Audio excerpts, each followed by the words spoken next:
साहसनो शिवस्येषा मुद्रा भद्राय. नमस्कार. अखंड भारताचा आराध्य दैवत शिवछत्रपती शिवरायांना उपस्थित सर्वांना अभिवादन करून मी वीणा कांबळे तुमच्यासमोर विषय मांडते.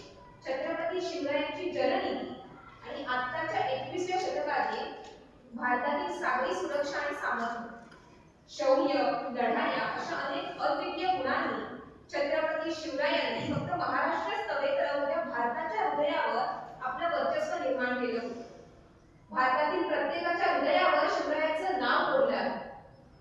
शिवरायांची लढाया आणि जी काही वृत्ती होती ती हे जे गुण होते ते शिवरायांचे खरंच अविस्मरणीय होते. राजांनी दुष्काळ, परिस्थिती, जलनीती अशा कित्येक समस्या करून पाहणाऱ्या विचारांवर त्या काळी सुसंगत विचार केला होता. म्हणूनच खऱ्या अर्थाने छत्रपती शिवाजी महाराज हे रयतेचे राजे ठरतात. छत्रपती शिवाजी महाराजांची ऐदिप्यमान कारकिर्दी म्हणजे मराठ्यांच्या इतिहासातील एक सुवर्णकाळ. आणि शिवरायांच्या या तेजस्वी कारकिर्दीनंतर हिंदुस्थानाच्या इतिहासाला एक क्रांतिकारक वळण लागले. छत्रपती शिवरायांनी एकाच वेळी अनेक आघाड्या स्वीकारल्या, कित्येक धोरणं राबवली आणि त्यातीलच एक म्हणजे हिंदुस्थानातील जलव्यवस्थापन, शिवरायांचे जलव्यवस्थापन. शिवरायांच्या हातात तब्बल 360 किल्ले होते आणि या सर्वच किल्ल्यांवर आपल्याला उत्कृष्ट असं पाण्याचं नियोजन पाहायला मिळेल. कामंतकीय नीतीसार या ग्रंथात दुर्ग कसा असावा किंवा दुर्गावर काय काय असेल तर तो सर्वोत्तम मानावा याबद्दल काही श्लोक लिहिले आहेत. त्यातीलच एक म्हणजे जलानुद्यत यंत्राभय वीर योद्धेय धीशित भुक्ती प्रधाना मार्च्या दुर्गम समनुमेने. अर्थात आचार्यांच्या मते ज्या दुर्गावर जल, अन्न, आयुध, यंत्र, वीर योद्धे या सर्वांनी युक्त आणि संरक्षणासाठी सज्ज असणारा दुर्ग हा सर्वोत्तम मानावा.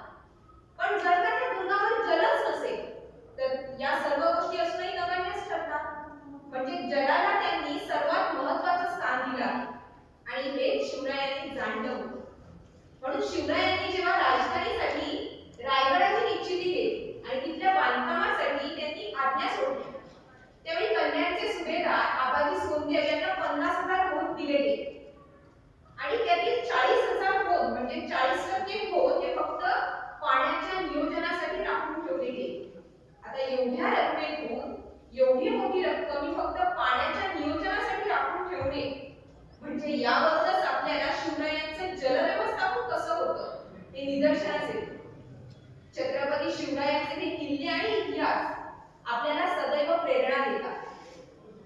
दुर्गम भागात बांधलेल्या या किल्ल्यांवर मोठ्या प्रमाणात अश्वदळ असायचं, सैनिकांचं वास्तव्य असायचं आणि त्यांची पाण्याची गरज लक्षात घेता शिवरायांनी तिथल्या किल्ल्यांवर तळी निर्माण केली होती. शिवरायांनी किल्ला बांधताना आधी खडक फोडून तळी बांधावी असं आज्ञापत्र दिलं होतं. तसंच शिवरायांनी 1656 मध्ये शिवापूर खेड येथून वाहणाऱ्या आंबील नदीच्या ओढ्यावर स्वराज्यातील पहिलं धरण बांधून तिथल्या प्रजेच्या पिण्याच्या पाण्याची आणि शेतीच्या पाण्याची सोय केली. अरे एवढंच नव्हे तर रायगडावरील पद्मावती तलाव, राणीवसा तलाव, चंद्रकोर तलाव, गंगासागर तलाव, हनुमान टाके, 12 टाके, सिंहगडावरील देव टाके, प्रतापगडावरील भवानी तलाव, पुरंदरावरील राजाने तलाव, पन्हाळावरील सोनाळे तलाव ही सर्व जलस्थानं आजही अस्तित्वात आहेत आणि भारताला शिवाजी महाराजांच्या जलव्यवस्थापनाची साक्ष देतात. आता शिवरायांनी एवढंच केलं नाही तर आपल्या कोकण किनारपट्टीच्या रक्षणासाठी त्यांनी एक भली मोठी सुरक्षा यंत्रणा उभारली. त्यालाच आता मराठा आरमार असं म्हणतात. आणि शिवरायांनी सिद्धी, पोर्तुगीज, इंग्रज यांच्यापासून आपली सागरी सीमा वाचवण्यासाठी विजयदुर्ग, सिंधुदुर्ग, खांदेरी यांसारखे जलदुर्ग बांधले आणि स्वतःची युद्ध नौका तयार केली. थोडक्यात शिवरायांनी जलदुर्ग आणि सज्ज आरमार यांच्या बळावर एक अभेद्य अशी सागरी सीमा निर्माण केली आणि म्हणूनच आपलं हिंदवी स्वराज्य हे सुरक्षित राहिलं. शिवरायांनी समोरून संकट येणार त्यापूर्वी त्यावर मात कशी करता येईल याचं नियोजन केलं होतं. पण जर का आत्ताच्या 21व्या शतकात त्याचा विचार केला तर 26/11 सारख्या हल्ल्यानंतर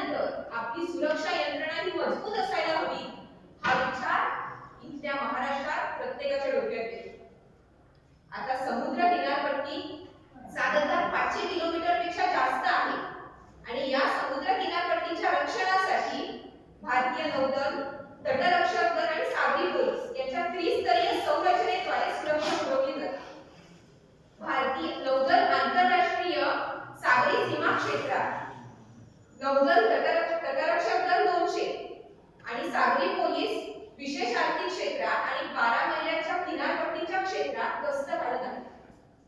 सागरी पोलीस किनारपट्टीवर रडार यंत्रणांची साखळी उभारली असून 12 मैलाच्या कक्षेत गस्त घालतात आणि संशयास्पद हालचालींवर लक्ष ठेवलं जातं.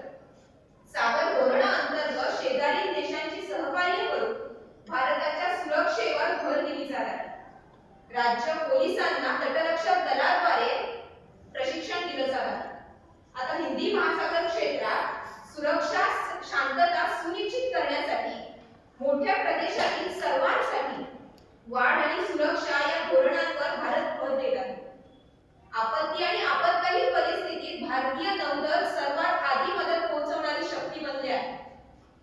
जागतिक व्यापारासाठी सागरी मार्गाच्या सुरक्षा आणि त्यावरील अवलंबित्व लक्षात ठेवून नौदलाची भूमिका सक्रिय बनली आहे.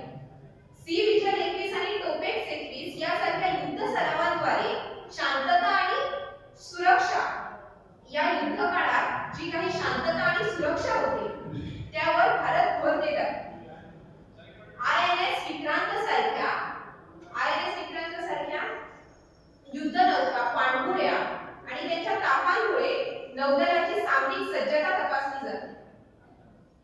सेशल्स, मालदीव आणि श्रीलंका यांसारख्या देशांना मदत आणि युद्ध नौका तैनात करून भारत निव्वळ पुरवठादार म्हणून उभा आहे. आणि भारताची सागरी सुरक्षा ही फक्त विस्तारवादासाठी नसून समोरून येणाऱ्या संकटाला तोंड देण्याची सक्रिय सज्जता तपासली जाते.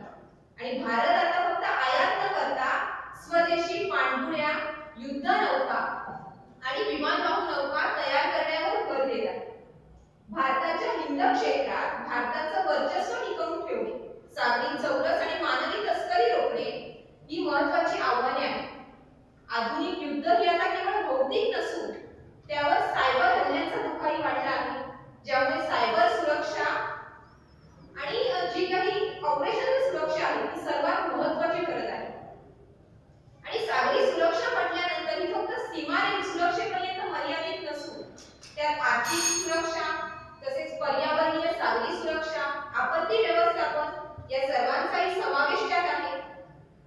आणि भारत हा हिंद प्रशांत क्षेत्रात चीनच्या आव्हानांना तोंड देण्यासाठी आफ्रिका, जपान या देशांच्या भागीदारीने भारत सुरक्षा यंत्रणांवर आता जास्त भर देत आहे आणि भारताची शक्तीही वाढली आहे. या सर्व सुरक्षा यंत्रणा यांची साखळी खूप मोठी आहे.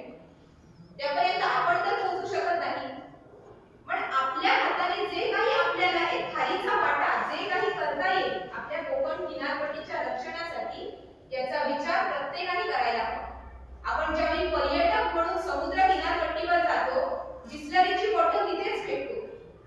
सागरी स्वच्छता राखणं हेही तेवढंच महत्त्वाचं आहे.